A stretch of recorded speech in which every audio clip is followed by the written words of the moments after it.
Hello, I'm Forsyth in Britain. You might not think it, but this semi-derelict house in London's East End is a film studio of sorts. In fact, strange as it seems, it may possibly be a clue as to why more British films in 1962 won top awards overseas. But why should a film company throw away the apparent advantages of working in a proper studio, backed up by a big organization geared to their every need? Well, that's what I've come here today to find out. This is the film setting for one of London's big theatrical successes, Harold Pinter's The Caretaker. You wouldn't really expect this claustrophobic kitchen sink drama to arouse much enthusiasm in the heart of a film company. But Michael Burkett, the producer, is an enthusiast. He's one of 6 unpaid partners in the production company. 2 others are Harold Pinter, described as the theatre's most original, disturbing, and arresting talent, and Clive, the film director. Having an early morning breakfast in the not-so-glamorous makeup room, I found the other 3 partners, the only members of an all-male cast, Robert Shaw, Donald Pleasance, and Alan Bates. Although none of the 6 partners is getting paid for his work on the film, and won't until it's released and makes a profit, Jill Carpenter, the makeup artist, and the other technicians are paid in the ordinary way. It takes nearly an hour each morning to transform Donald Pleasance into the scruffy tramp of the play, but the beard's his own.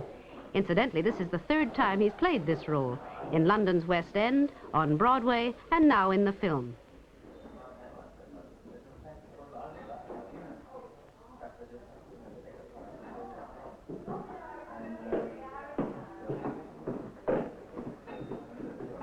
In this tiny attic where the author has set his play, the film is actually being shot.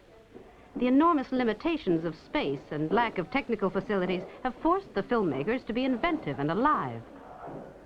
Although cheap by present-day standards, with a tight 6-week schedule and no colossal studio overheads, the companies had considerable difficulty in raising the money to make the film. But with a fanatical belief in their subject, they were able to fire the enthusiasm and get private backing from famous show business personalities. Among them, Elizabeth Taylor, Richard Burton, Peter Sellers, and Noel Coward. Come on, boys. Time. Be back, Joe. 79, take 2. Action. There didn't seem to be much room for me while this scene with Donald Pleasance and Robert Shaw was being filmed, but in another attic room, sitting under a bucket, I found Harold Pinter and talked to him. On both sides. Mr. Pinter, what I wanted to ask you, what advantages do you see in working out of the studio? Well, a studio is a studio. You know, it's large and hygienic. This is a room, and it smells like a room. This house smells like a house, and I like the smell. Now, all of you have made considerable sacrifices to get this film on the floor. Why? We really wanted to do it very, very much, and I'm very happy that we've been able to do it with the help of a lot of people. You know, we're doing it as a private subscription kind of thing, which is quite unique in the film-making business. Thank you very much, Mr. Pinter.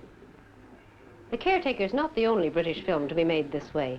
Let's hope it's as great a success as its outstanding forerunners, A Taste of Honey, and Saturday Night and Sunday Morning. Anne Forsyth saying goodbye from London.